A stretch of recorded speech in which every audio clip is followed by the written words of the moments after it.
Jeez. Well, I guess it's supposed to be a good week when our hockey team wins, our gymnastics team wins, our women's basketball is winning, and the Detroit Lions had an unbelievable night, I guess, last night. Any of you there? No. None of you guys went? Damn. Oh, a couple went, yeah. Pretty cool, huh? That's great, man. Happy for all of them. As I told you earlier in the year, you know, I was hoping after Christmas you start to get a real good feel where everybody is, and I think we started to, you know, we started looking at some teams that were struggling a little bit. Washington was one of them, and Oregon was one that was the other way, and then all of a sudden, you know, Illinois goes out there and beats them by 30, and then Maryland, who was really playing well, goes out there and loses 2. I think it's going to be hard on fans, hard on media, hard on coaches, hard on everybody to know this is going to be the norm, I think. You know, Washington, after not looking as good, you know, beat a good Maryland team, and then, you know, it was a tie game last night with 30 seconds left, and after being down big early. So I think you're seeing what I said early, that all these teams are good. Travel, different things is going to make a difference in teams' play sometimes. Right now, we return to Big Ten play with I think, an impressive win. I mean, there's a team that had beaten Kentucky by 20 and has a very good team. We're on the road. Get a lead.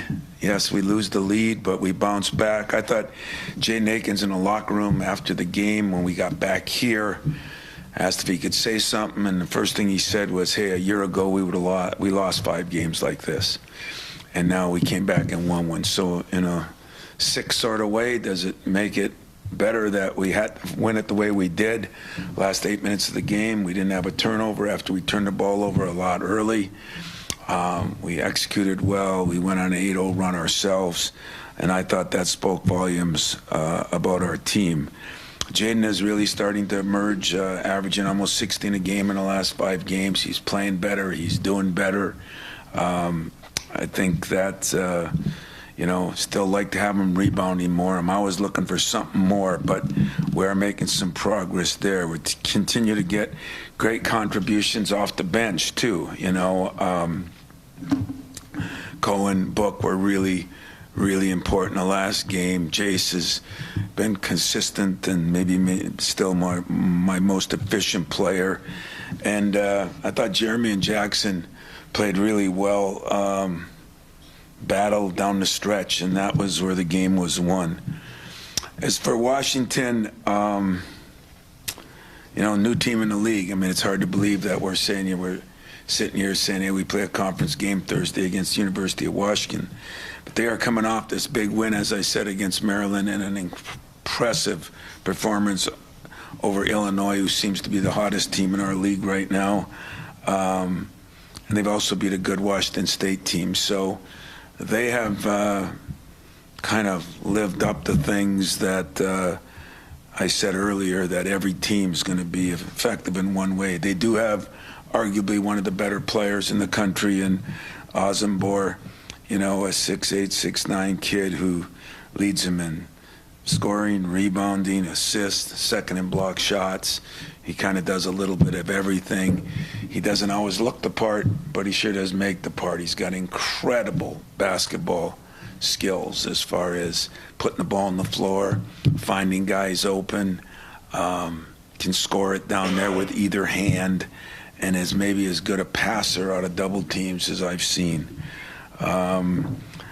They are getting some play out of their guards. The Harris kid has played well, and last night I think Davis had 7 or 8 threes in the game, and he is a shooter that played at Butler. He's played in this building last year, had 1 3 against us, but he's emerging now, something they need, better three-point shooting, and last night he was unconscious at times. So questions, I'll take them.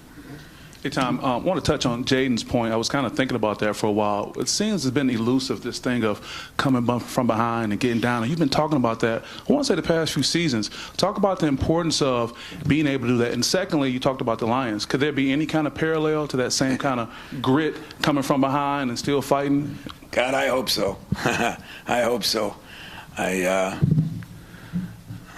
don't know what's my opportunity to go for 4th and 2 or 3, but other than that, I hope there is. The grit that they showed is kind of what you want, but I think we showed some grit too, and I think we've done that, but coming from behind like we did when last year we lost 5 of those, must have hit home to Jaden, because he's the one that asked to speak about it and really talk to the whole team about it. So I think any time you never feel you're out of a game, it's important, because you're going to have your good days and your bad days. And as good as this league is right now, with the number of teams that are more even, there's going to be some ups and downs with the travel to the West Coast and back for us, or for them, the East Coast and back.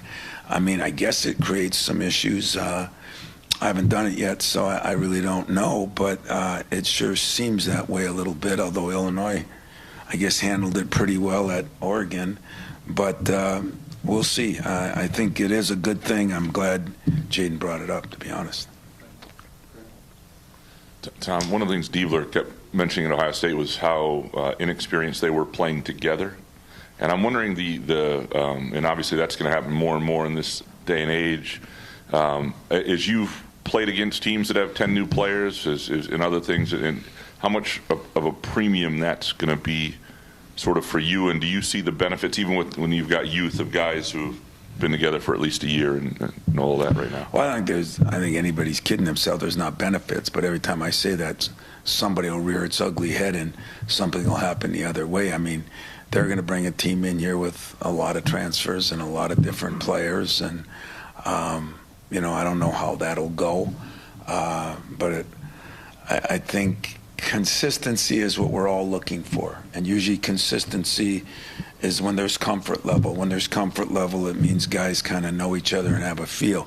Now, in saying all that, even us ourselves, we got a lot of new guys in new positions, not positions guard or forward as much as being the number 1 guy in the scouting report, number 2, number 3. Everybody's got to move around, but I do think the familiarity we have with each other has helped us. I do think we can, you look at North Carolina, we went real small because we had to, because they went small. We got other teams, we've gone real big, so we do have some versatility in that. And especially at the guard positions, we have some stability. Our most inexperienced guy is Jace, and he's been our most efficient guy. So we got a lot of things, I think, going our way, but I'm not sleeping any better right now, because I look at some of these leagues. The SEC is very good, but some of these other leagues, you get a lot of breaks during games or during the stretches. I don't see many breaks during the stretches here as we move forward after watching some of these teams play, and some of the teams that you would have questioned. You always question Penn State. They're damn good. Just when you were saying Indiana wasn't playing, now they're really starting to catch their stride. Wisconsin, they were really good, then they struggled a little bit, and they scored 126 or 120 points in the last game and hit 20-some threes. This is what you're going to get. UCLA is playing very well. USC played a lot better than they were playing early. So there's just so many good teams and so many different factors right now. The more familiarity you have with each other, the more consistency you have, I think the better you're going to be. I'm wondering about kind of what you touched on there a little bit with some of those West Coast teams. I mean, you've obviously played mixed team, I think once or twice since he's been out there at UCLA. But what are the maybe stylistic differences between the West Coast and the Big Ten that you have to adjust to and that they have to adjust to on the other end? Well, there's 4 different coaches out there. Danny has done a great job at Washington, but he did a great job at Utah State. And, so this team is very well coached. But, usually the West Coast teams you'd think of, I guess you would have thought of as softer. This team, Diallo, I mean, they got some guys that come after you. Ozenberger, they got the big kid that was at Nebraska is now Bottenbach, or he's there, and so physical kid, you know. When you look at Mick Cronin, I mean, it don't matter if he played on Mars. His teams are going to come after you, you know, and USC, you know, smaller but very aggressive. So, and then Oregon, I mean, he's always had size, he's always had good big guys, and now he's got a great guard. So I don't know if there's as much difference. And a lot of the teams out there used to be West Coast players. Now they're players from all over the country, more with the transfer portal. So it's different. I think all these teams are playing a similar style. You know, it's nose to the grindstone and get it done. And I've been impressed with all the teams, to be honest with you. With Asapo, you mentioned him. Does he remind you of anybody? And you know, who are the guys that you're looking at in your team that are going to be key in trying to slow him down? Well, our bigs are going to have to guard him, but you know, I don't know. I mean, he's got some Charles Barkley in him. That he's bigger, but I mean, he can pass it. He can score it. He is a phenomenal passer. I mean, he's as good a passing big man as I've seen in a long, long time. He can do it off the dribble. He can do it off the double team. He can do it out of the post. He can do it with his right hand, and he can do it with his left hand. So hard guy to double because he is such a good passer, and it like doesn't faze him, you know. So, you know, it'll be by committee, and then we'll figure out, you know, you're going to double him, you're not, you know, different things that you can do. But he's a load. What's happened to them now is the Davis kid started making shots, and the Diallo kid, who wasn't playing as much early, I mean, he was a big-time recruit, is playing better, and they got some size at times. You know, they go 6'4", 6'5" at the guards, and they're physical kids. So it's different West Coast teams than maybe we're used to see.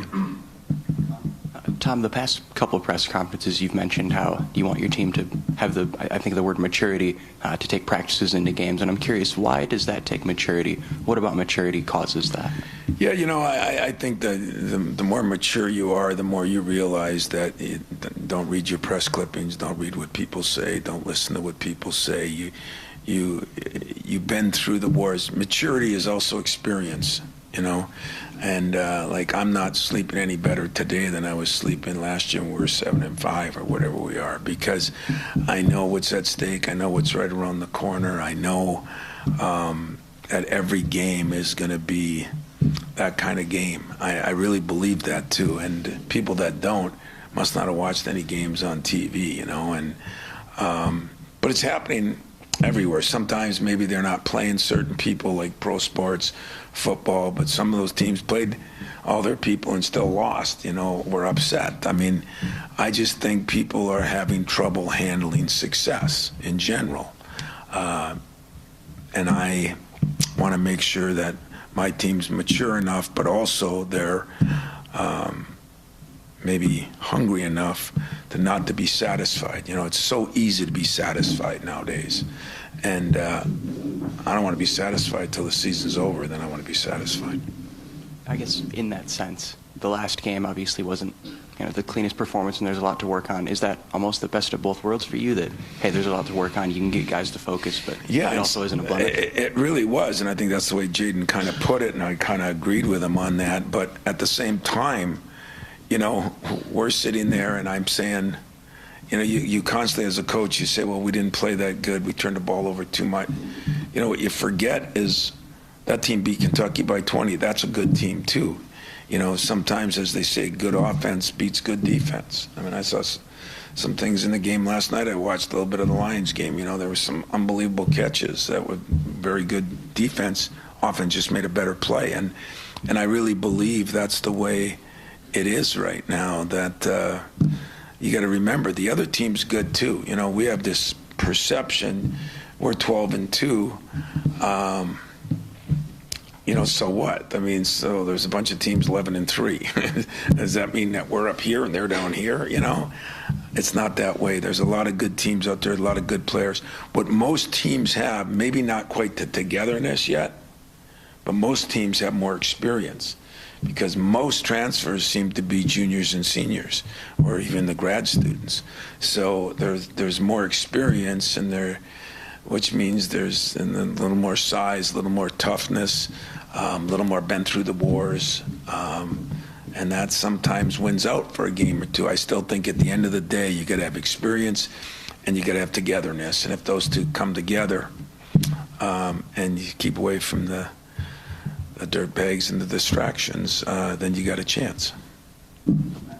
Tom, all that being said, at a 12-2 compared to where you were last year, I think it's your best start in 3 years.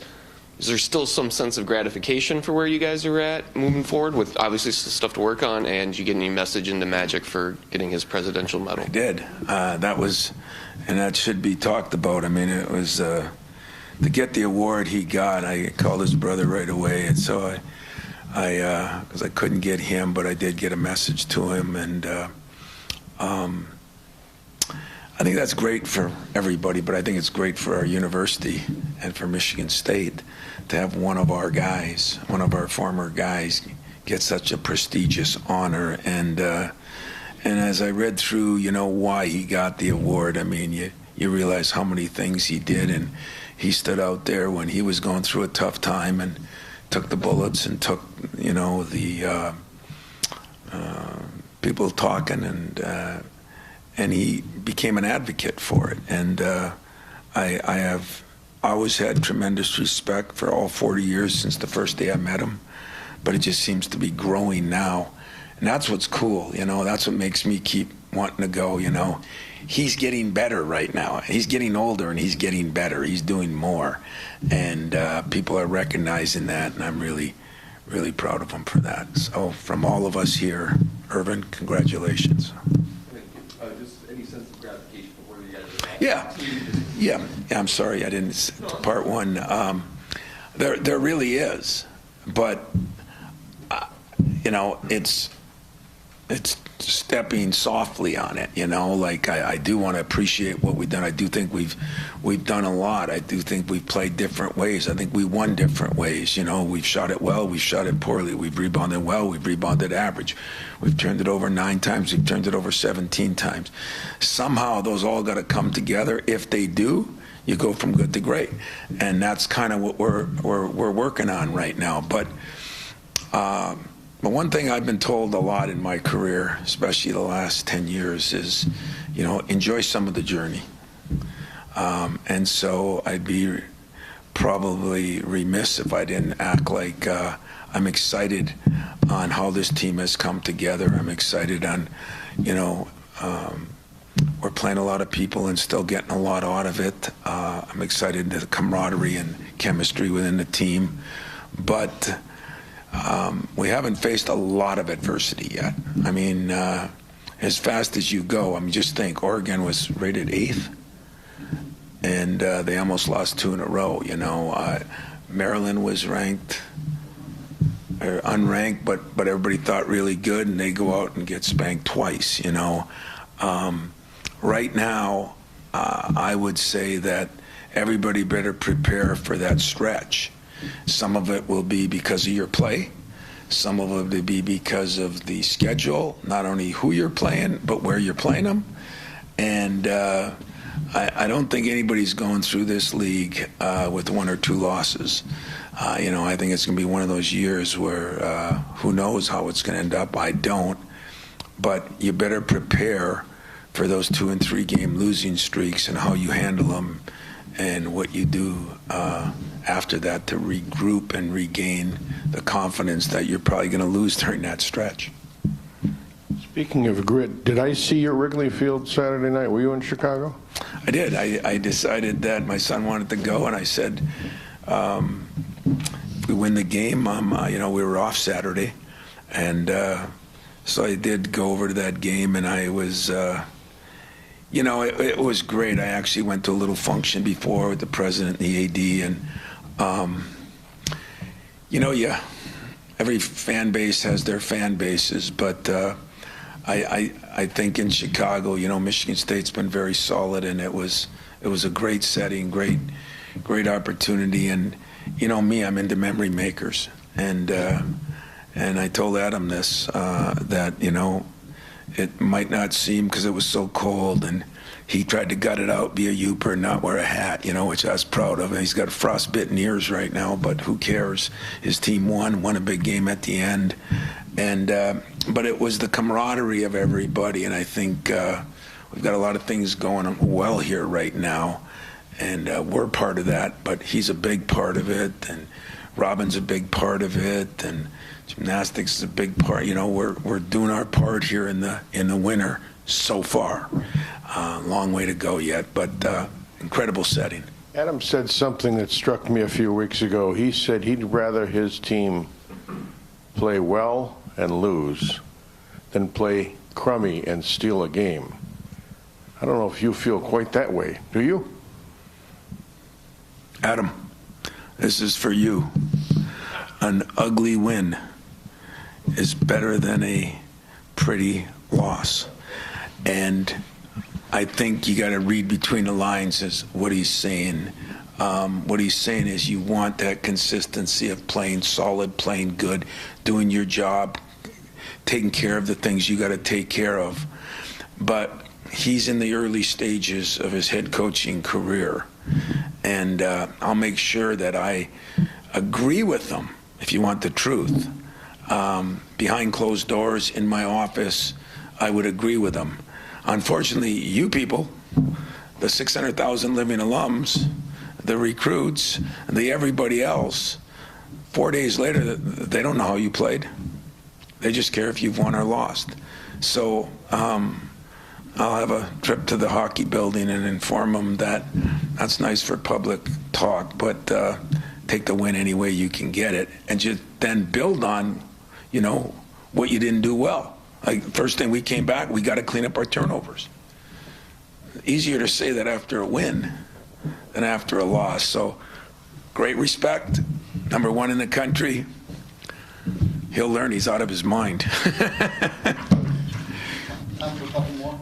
Tom, you emphasize that you're not trying to change the college landscape anymore. You're going to focus on Michigan State. However, when you reference the transfer portal and juniors and seniors, trying to get your thought on this proposed idea of junior college not counting against eligibility.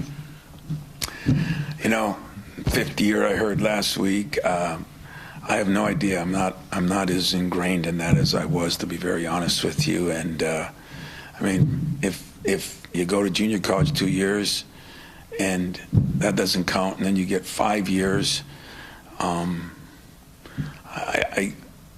guess universities would be happy because they wouldn't have insurance issues. You'd be on Medicare by the time you got finished, and they wouldn't have to worry. The government will take care of you. But I don't know. I really don't. I really haven't paid attention to it. I can say that because of my dumb statement that I have no clue what that means. I don't know. Maybe pretty soon we wouldn't even have years. I'll just play until one of them done playing. There are no rules, so why put some in? There's smarter people than me making those decisions. Does it make you think development is the concept, even, or does it sound good for development of an athlete to have more time to play places and to make it potentially here or somewhere else? Well, when you say make it, what does make it mean? Be able to be a product at the end of the day that a great program will look at and say this could be a good person for us because they have a little bit more time to develop along the way before they get here or somewhere else.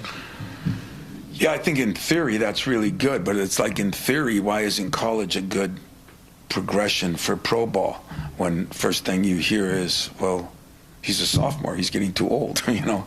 I mean, I don't know. I think it's a great question.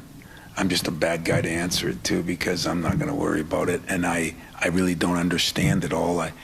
Every day I wake up, there's a new rule. You know, the fifth-year thing I never heard about. 3 years ago I would have been on top of all that because I think I would have been involved in it, but I'm not sure coaches in general are involved in any of that anymore. I appreciate that. Thank you. Yeah, you're welcome. Chris, we'll go Chris and then Jim. Wanted to kind of look at your fives and just the job that they've done both individually and collectively with Jackson and Shimon, I guess, how has that changed you from a year ago? Well, I think we can throw it in there and score it. There was nothing against. Maybe we didn't do a good enough job with what we had a year ago. You know, it doesn't always fall on the player. Sometimes it falls on the coach. So it is different. The reason it's different, you know, maybe I deserved blame last year and credit this year. Or maybe the players are doing a better job. I mean, we do have a variety of things, you know.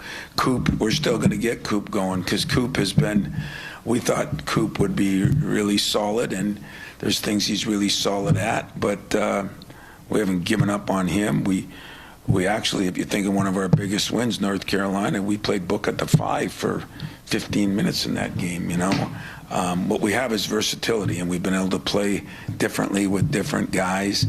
But with the versatility has gone some consistency. Somebody is doing their job out of that group, and that creates maybe one guy plays more minutes one game, less minutes another game, but they have really frickin' fracked it together, and I think we've become pretty solid in that area because of that. One of the products of that is Sabala makes some plays and then he starts getting double teamed. Is that kind of a new thing for him as you take steps as a team? There are other guys making turnovers, but that's another step I would imagine Sabala getting. One of the things we talked about in the meeting today, you know, we have to spend a little more time on post doubles in practice because we never had that problem. Nobody was doubling our posts. And a very good point you bring up, and something that we brought up this morning. So we beat you to it, but you are barking up the right tree. I mean, all those kind of things now, as different people have success, they're covered different. You know, we were looking at some of their players that were really good early and now are struggling. And I said, you know, scouting reports, conference season gets in, people are getting more used to people because it was such a, I mean, you can't imagine what scouting was like the first month. I mean, we were looking at film from 3 different schools, you know, so now it's getting a little more stable, and I think that's going to help some as far as teams having some togetherness. It's going to hurt some because in this league, people are going to get scouted and people are going to take away those strengths. Also, as far as the other turnovers go, when you categorize them, were there 2 or 3 or 4 that might have been just a little more casual? I mean, there's going to be turnovers when you try to play fast and so forth, but were there some where the screws got a little loose there? That can happen when you start winning games. Yeah, I think we got a little loose. You know, I don't think there's any reason why if you know, if you're passing more in football, you're probably going to have a turnover. But, you know, teams went from passing 10 times to 30 times a game. That doesn't mean you should have 3 and 4 more times that you turn it over. In fact, look at it the other way. Maybe you should have more practice in handling that stuff and do a better job. And, you know, we haven't had anybody with one of these monster turnover days. You know, we had 5 turnovers. It seems like we're getting 1 and 2, 1 and 2, 1 and 2, 2, maybe 3 once in a while. But I would categorize, unfortunately, a decent amount of our turnovers, to use the tennis phrase, unforced. And, you know, maybe that's not giving enough credit to some teams, but I think I do give credit to teams. So loose, casual, you know, I mean, like the first play of the game, Jackson gets a travel, trying to maybe do something a little bit more than he should be doing right now. I think as you have success, you try to sometimes do more instead of keep it simple, stupid, as they say, you know, the old KISS theory. So we're getting better. That was the only area that I think we've gotten a little worse at. Now we've got to clean that up.